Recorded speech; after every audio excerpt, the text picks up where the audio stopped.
ఆచి చికెన్ మసాలా. తెలంగాణలో ఫిరాయింపు ఎమ్మెల్యేలు తీవ్ర ఆందోళనతో ఉన్నారా? అటూ కాక ఇటూ కాకపోయామని బాధతో ఉన్నారా? సెప్టెంబర్ 17న తీర్పు ఎలా ఉండబోతుందన్న ఆందోళన వారిని వెంటాడుతుందా? 2024 సార్వత్రిక ఎన్నికలకు ముందు తరువాత చాలామంది గులాబీ పార్టీ ఎమ్మెల్యేలు అధికార కాంగ్రెస్కు దగ్గరయ్యారు. అప్పట్లో గులాబీ పార్టీ వరుస అపజయాలతో ఈ నిర్ణయం తీసుకున్నారు. అయితే ఇప్పుడు వారిపై అనర్హత వేటు పడుతుందనే ప్రచారం సాగుతోంది. అటు కాంగ్రెస్ పార్టీలో పరిస్థితి చేయి దాటుతుండడంతో ఎమ్మెల్యేల పరిస్థితి పెనం మీద నుంచి పొయ్యిలో పడ్డట్టు మారిందని చర్చ జరుగుతోంది.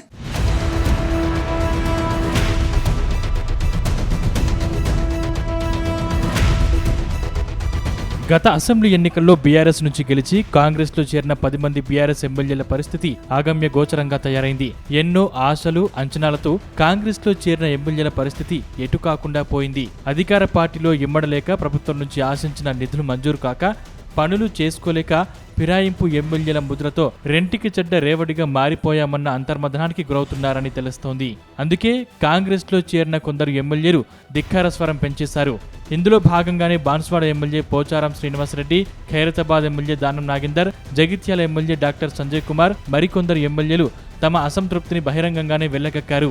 ఇదే సమయంలో కేసీఆర్ పై ప్రశంసల వర్షం కురిపించారు. అయితే కాంగ్రెస్ పార్టీలో చేరిన ఎమ్మెల్యేల్లో కొందరు తిరిగి కారు ఎక్కేందుకు రెడీ అవుతున్నారని తెలుస్తోంది.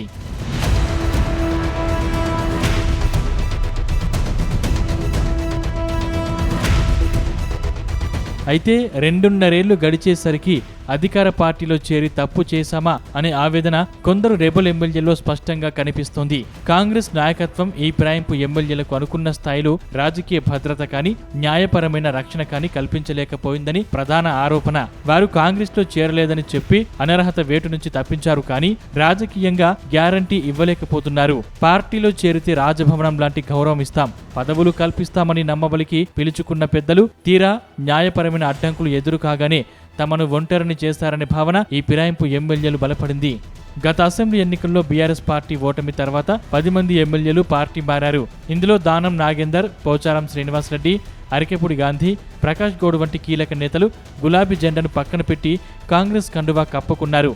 ఇప్పుడు వారంతా తిరిగి కారెక్కే ఆలోచనలో ఉన్నారని ప్రచారం సాగుతోంది.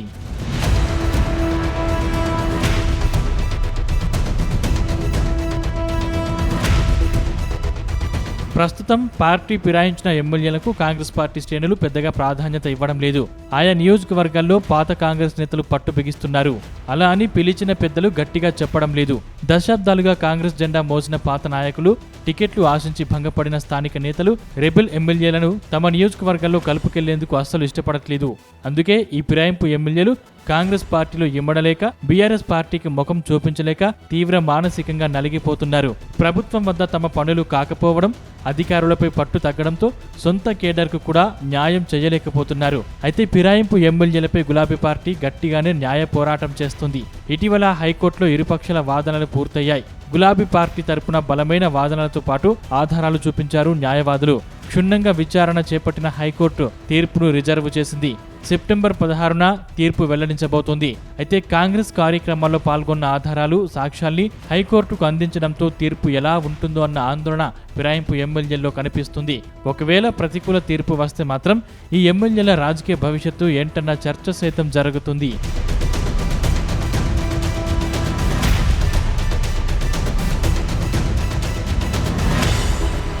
మొత్తం మీద పార్టీ ఫిరాయించిన ఎమ్మెల్యేల్లో సంగారెడ్డి జిల్లా పటాన్చెరు ఎమ్మెల్యే తిరిగి బీఆర్ఎస్ లో యాక్టివ్ అయ్యారు. దాంతో ఆయన కాంగ్రెస్ లో నుంచి దాదాపు బయటకు వచ్చినట్టే అన్న చర్చ జరుగుతుంది. మరోవైపు పోచారం శ్రీనివాసరెడ్డి తిరిగి కారు పార్టీలో చేరేందుకు ఆసక్తిగా ఉన్నప్పటికీ ఆయనకు గేట్లు మూసేసినట్టు తెలుస్తోంది.